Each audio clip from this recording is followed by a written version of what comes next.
This is Rocky Snyder. At the tone, leave your name and message and I'll get back to you.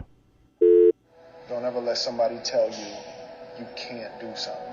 You got a dream, you got to protect it. People can't do something themselves. They want to tell you you can't do it. You want something, go get it.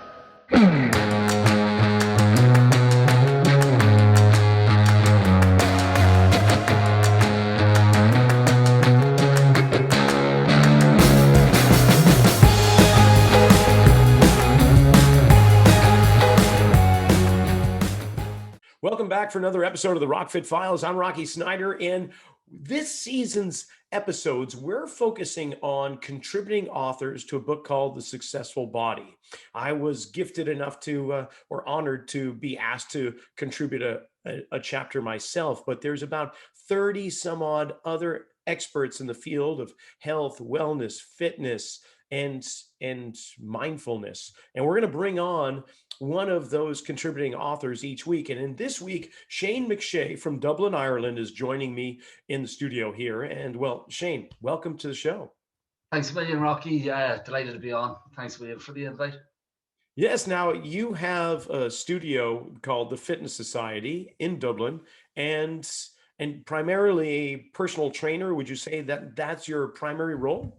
Yeah, well, we do a lot of personal training here in the Fitness Society, but what we like, one of the big things that we focus on is the community and the social aspect of it, and it's been called the Fitness Society. So we also do quite a bit of semi-private personal training and small group sessions as well. Now, obviously, unfortunately, at the moment, we're doing it all over Zoom, but it's like, thankfully, it's worked very well over the last 12 months or so, but looking forward to getting back into the gym pretty soon as well. Hopefully pretty soon.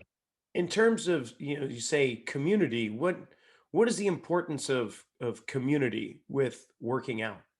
I think it's massive. If you look at modern society as well, like we're all stuck on laptops, spending an awful lot of time on our phone and that, and particularly in bigger cities, you see a lot of people the domestic community aspect of life where everybody's working, you're rushing to work, you're going back home, you maybe like you can do everything through your phone or the laptop.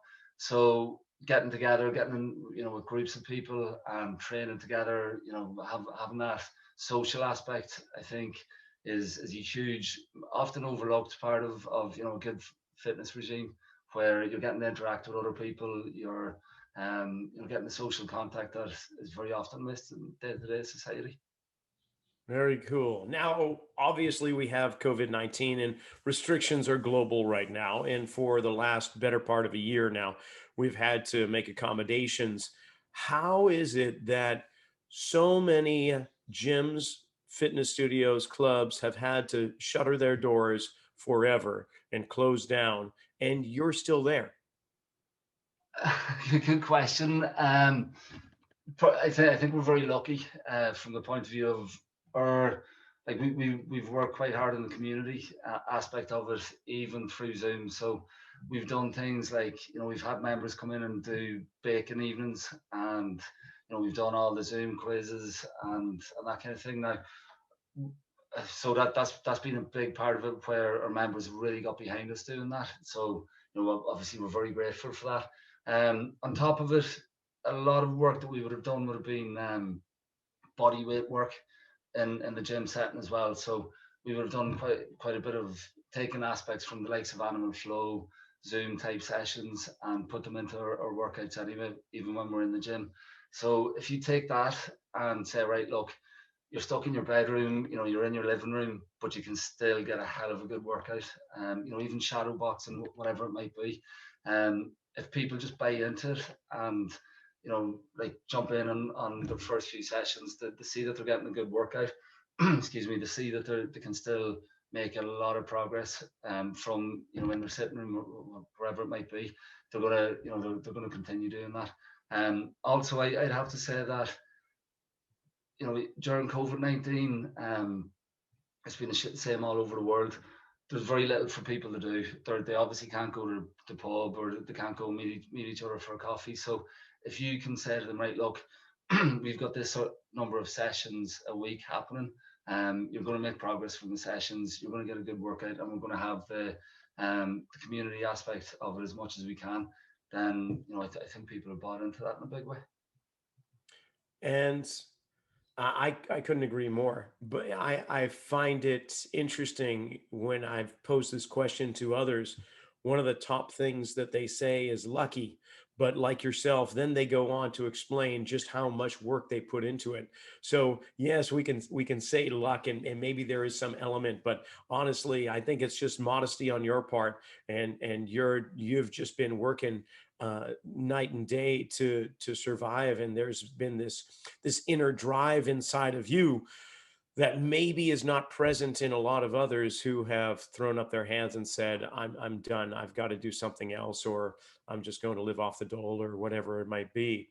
Uh, so you brought up animal flow, and for Yeah. listening audience that aren't familiar with animal flow or primal movements or approaches like that, it's very much looking at how the body can move, and not necessarily animalistic ways, but we are animals, we're mammals, and like other four-legged creatures, even though we're balancing on 2 feet more often than not, there's so many moves that we could do to explore the strengths and weaknesses within our body, and to explore the dark zones that we may not be willing or wanting to travel in. But as soon as we kind of open up those options of movement, our strength levels will improve. And the beautiful thing that you're doing with that is you're showing people that they don't need a specific environment or location in which to exercise, and they don't need specific tools. They have everything they need potentially right there in their own home or office or wherever you're working with them. Did you see kind of an awareness or an awakening with the clients that you train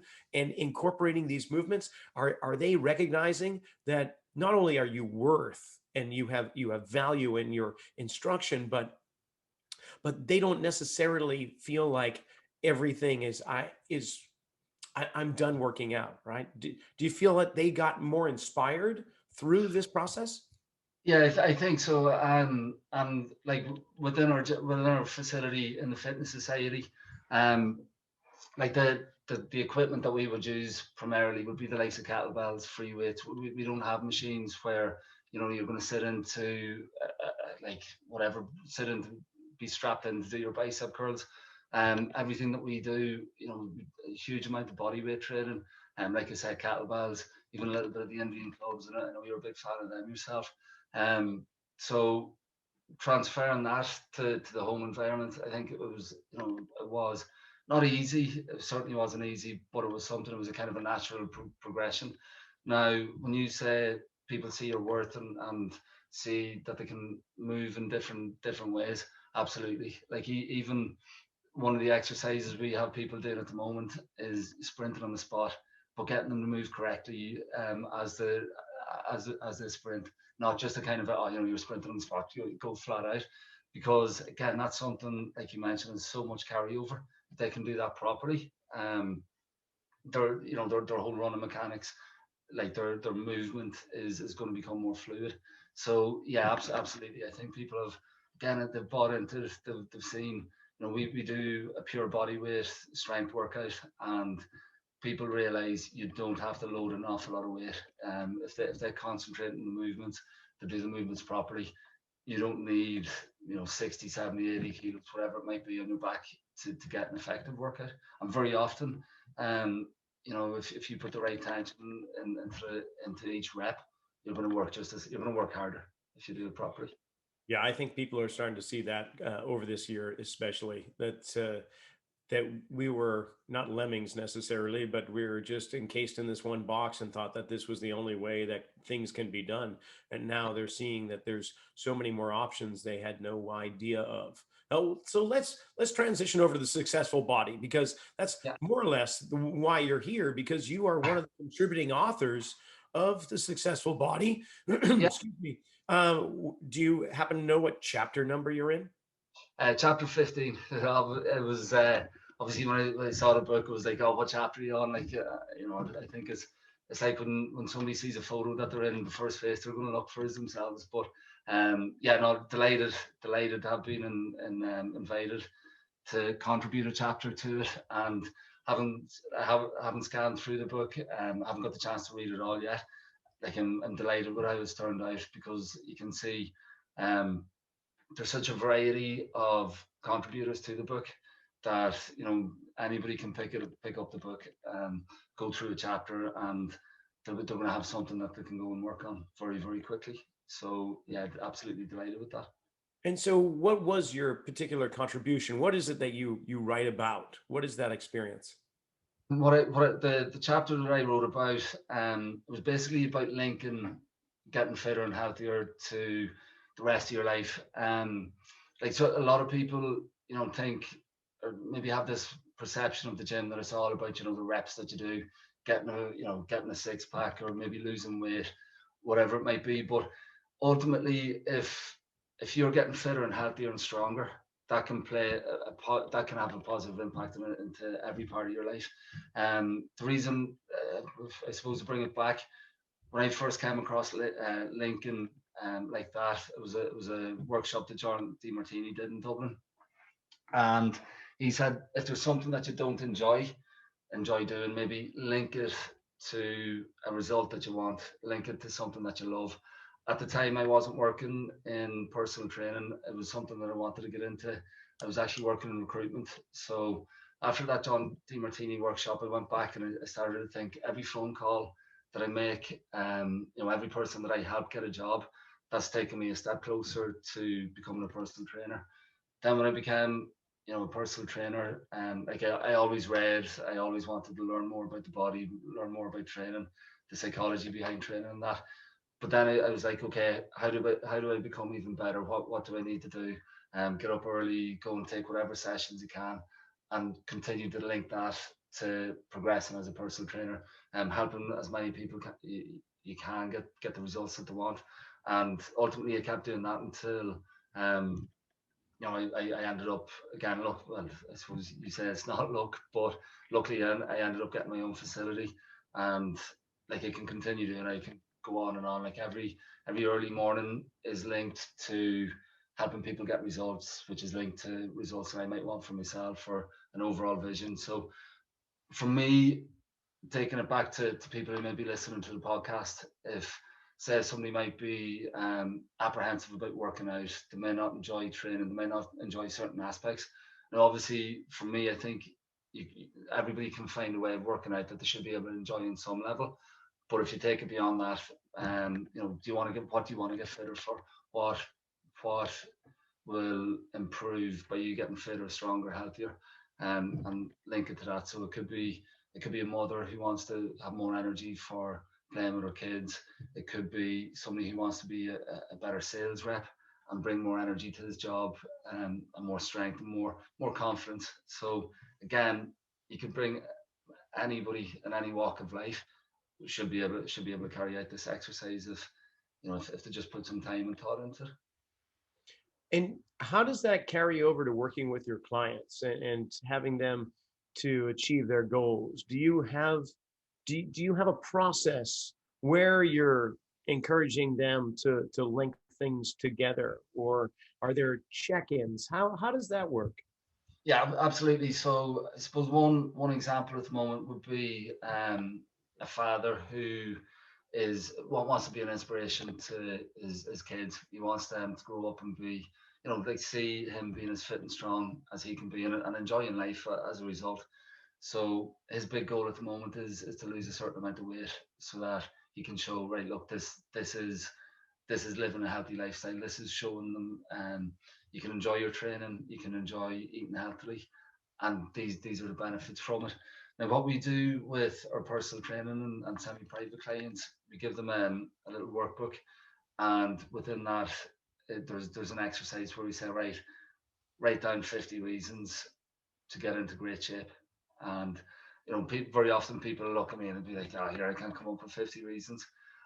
But spending 2 or 3 minutes talking to them, I very often I can be like, "Right, here's 10 reasons, and I only know you 2 minutes, or like I barely know you." Like, even looking at having a quick look at your website before coming on here for yourself. You write that being a soccer coach for your kids is something very important for you. So you're not going to be a soccer coach. You can run up and down the pitch if you don't look after your own health. So then, you take it back to a parent. Some parents might say, no, it's selfish to invest so much time into my own health and fitness. For me, it's nearly the opposite. It's nearly selfish not to, because you're not fully present. You're not being the best that you can be for yourself and for your kids as a result. Wow, nicely put. I've got to agree. And so you really, people come in with this statement, this Yeah. goal in mind when you ask what it is, why are you here? And often you'll say, they say, well, I want to feel better, or I want to lose weight, or I want to get in better shape. But you peel back the layers and really expose the reasons behind it, and you let them put a mirror up in front of them so that they can see this is really what I'm trying to achieve. Yes, I want to lose weight, but the reason why I want to lose weight are all of these other factors, or I just want to feel better, therefore I'm not feeling good right now, maybe I'm unhappy, what gives me joy? And then you pull it out of people so that they can see this is why I'm doing what I'm doing, not just one little phrase or blanket statement saying, yeah, I want to get stronger. So I would imagine that that is a very powerful approach that you're taking, and therefore the efficacy of your programs is probably quite high. Yeah, well, we find that as well, and I think even something that kind of links into all of that is, like, every person that comes in, walks into the gym, they're an individual. Even if if you might be training the same demographic, say it could be whatever, males age 30 to 40 age group. Okay, they're similar in that they're all male. They're a similar age, but every one of them walk in with having had a different day. Like, there's no two people who've walked in doing the same job, having the same partner, having the same stresses in their life. So when you can go around and say, right, look, you could be doing a similar program to somebody else, but we know that you're looking for different results. So you can tweak things. You can say, two people might come in and one of them is very stressed in their job, and want to relax. So, or want not want to relax, but their workout should be maybe a little bit more fun, less pressurized. Whereas somebody else can come in and have half the pressures, have a very relaxed life, be sleeping much better. So then you would adjust their program based on that as well. So it all, like, for me, everything from the way you get people to move to how they behave at home during the week, during 160 hours that they're not training, or 160 whatever hours that they're not training. It all links in together, and it's all brought towards that end goal as well. So you mentioned like designing programs or a person's training regime. What do you see as being really essential elements or components into a training regime? Well, obviously we've touched on the likes of animal flow a couple of times. So if you look at it, for me, an effective training regime is, people are going to come in and, like I say to the coaches that work with the Fitness Society, you should really be looking at the people as they come in the door. So watching how they're moving when they come in the door.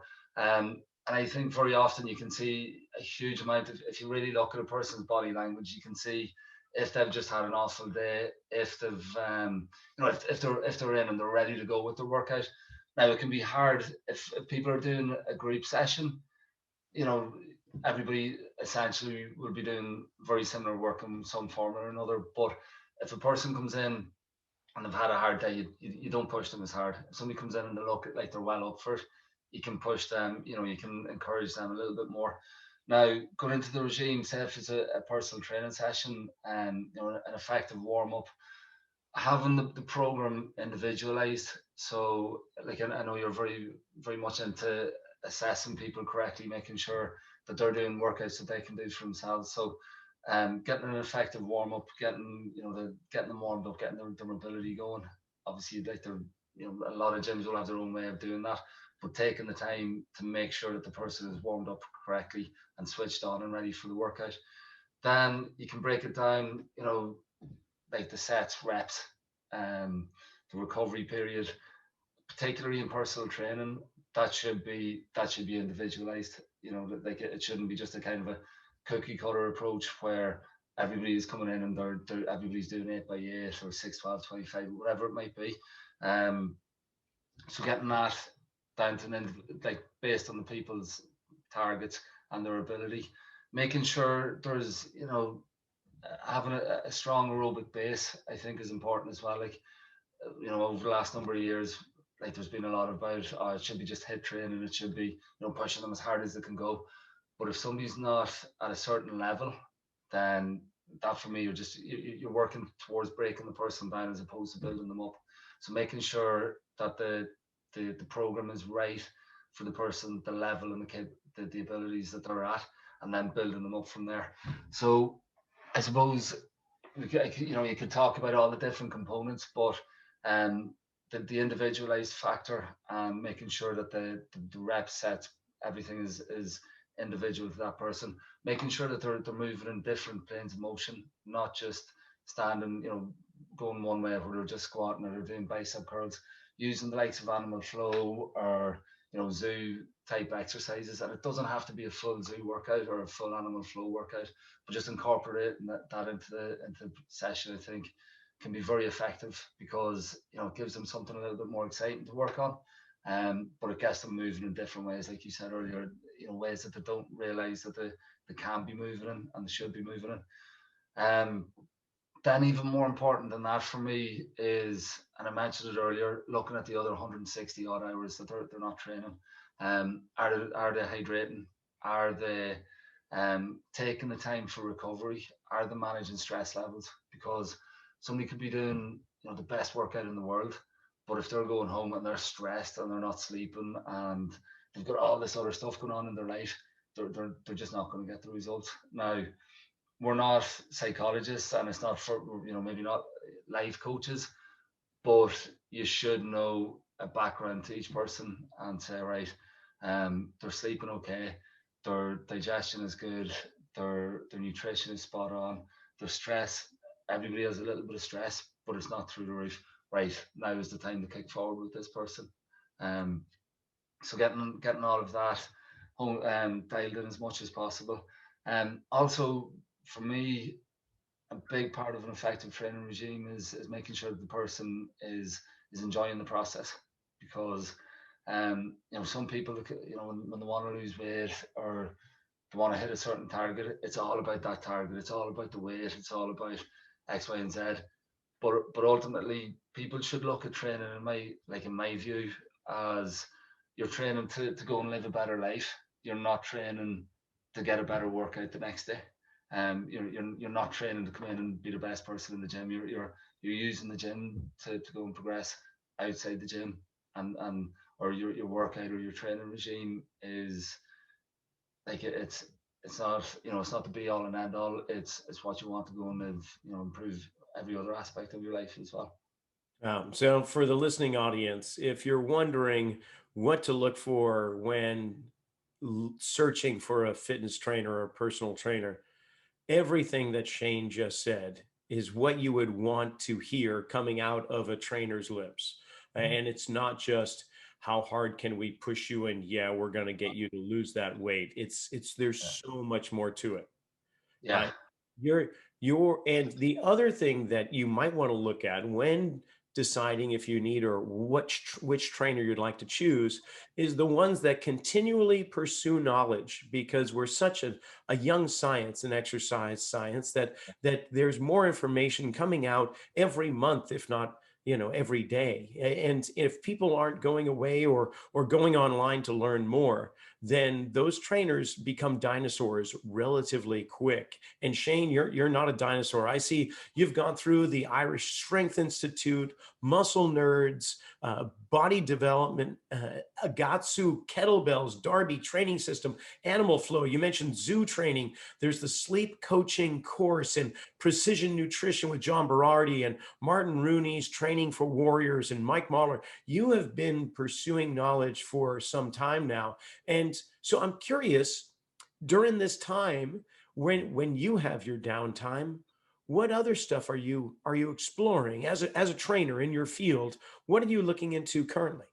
Well, at the moment, I'm still like I don't know if you know Luke Lehman and the Muscle Nerds coach or the Muscle Nerds course, but it's hugely extensive. So that's what I'm focusing on at the moment, and that and body development, which is it's a brilliant facility over in Bath. A guy called Tom Crudgington. So I'm doing an online mentorship with the two of them. That's what I'm like my main focus is on at the moment. But with like for example with muscle nerds, you're covering a huge amount of information. It's a program development course, but they talk about everything from stress, how you need to be looking at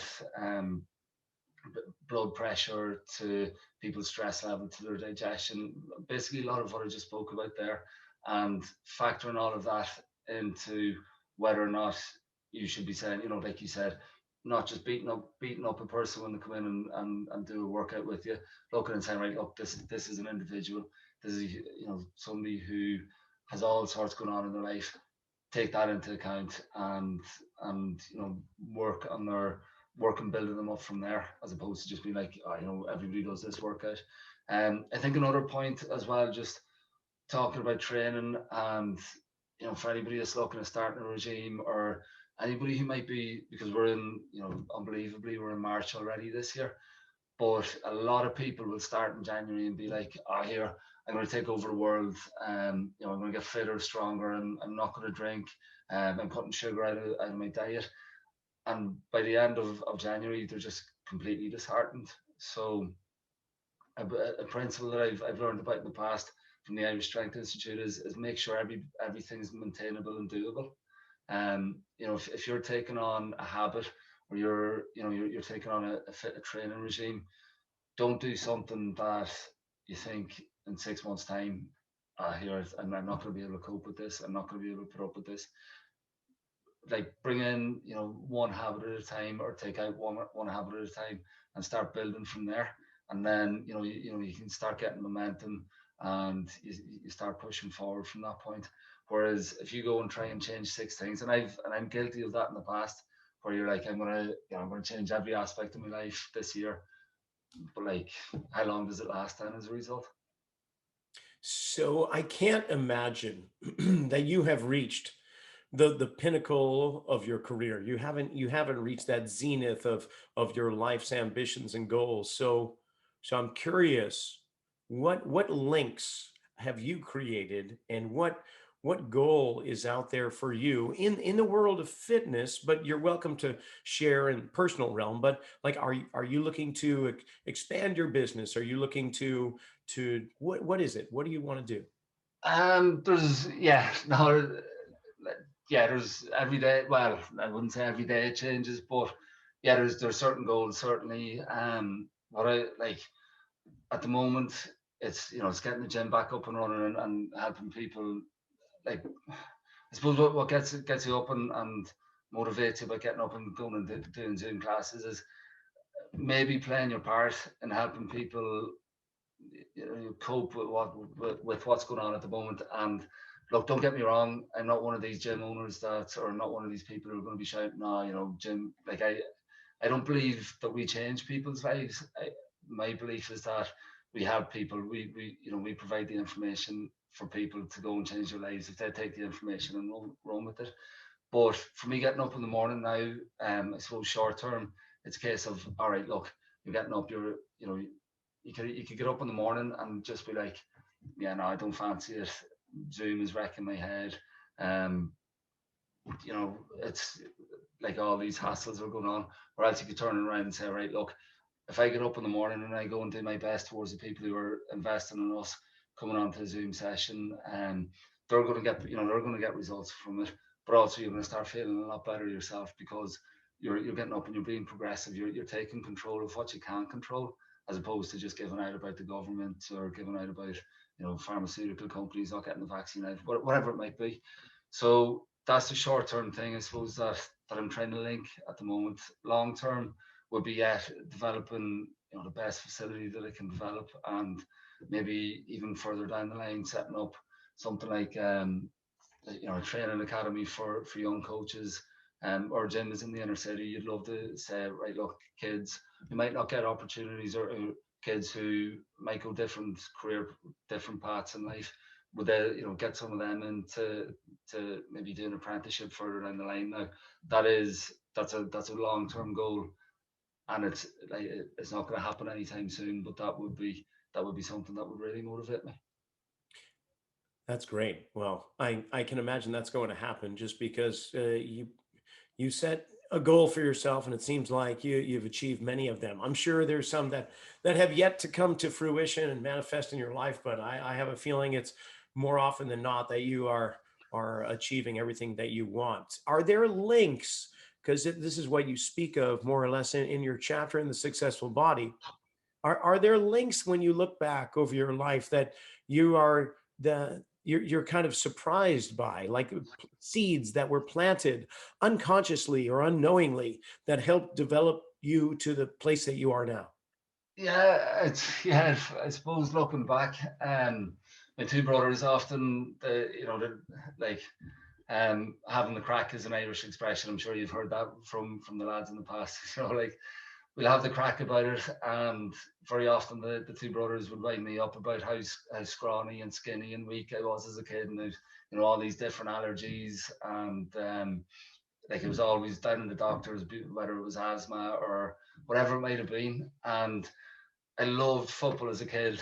I was obsessed with Gaelic football, and I think growing up, for me, I realized that, I was always, like, at the start of the season, I might be slower than the other lads, or not as fit, and like, I find the physical training really, really difficult.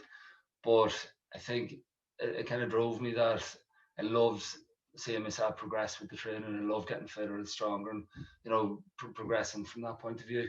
And I certainly think that, my love of training and working out, and going to the gym, yeah, I could see it kind of probably linking right back to that. All right. Right on. Well, this has been a fantastic conversation. I've really enjoyed it, and hopefully people can enjoy the Successful Body and your chapter that you contributed. In fact, for the listening audience right now, if you would go to Instagram and search Rocky_Snyder, Snyder, just go to Instagram and click follow, and send me a message once you follow, and just say Successful Body, and then I choose one person this week to select from, and I'll message you back and send you your very own copy of the Successful Body. Shane McShea, Dublin, Ireland, the Fitness Society. If people want to find out more, whether it's the beautiful thing about online training is you don't need to be in downtown Dublin. You can be anywhere around the world. So I imagine that that's been kind of blossoming a little bit for yourself. Say there's somebody right now in Greenland and Yeah. they're just shut down and they need your services. How will they go and do that? They can check us out on the Fitness Society Ireland.com, or they're welcome to send me an email to info at the Fitness Society Ireland, or sorry, yes, info at the Fitness Society Ireland.com. Anybody who's listening, they're welcome to a fortnight's trial training. They can just send me an email and say, look, listen to your show with Rocky, and yeah, we'd be delighted to give them a couple of weeks trial. And it's funny you say that's probably one of the, one of the things that we've been fortunate with when it comes to COVID. We've had members move back to Italy. We've had people in Sweden training with us from, all over the country. People that have left Dublin, but they've gotten back into the swing of things with us. So yeah, anybody that wants to give it a shot with us, we'd be delighted to hear from them.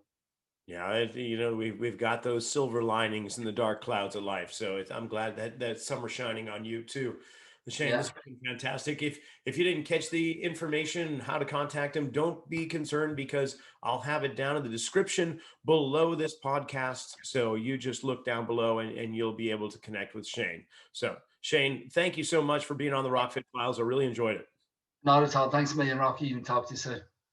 Thanks for listening to another episode of the RockFit Files. I want to thank Shane McShea for coming on and being a guest. Next week, we've got Paul Shauna, former pro boxer turned personal trainer and also a contributing author to The Successful Body. We'll see you next week.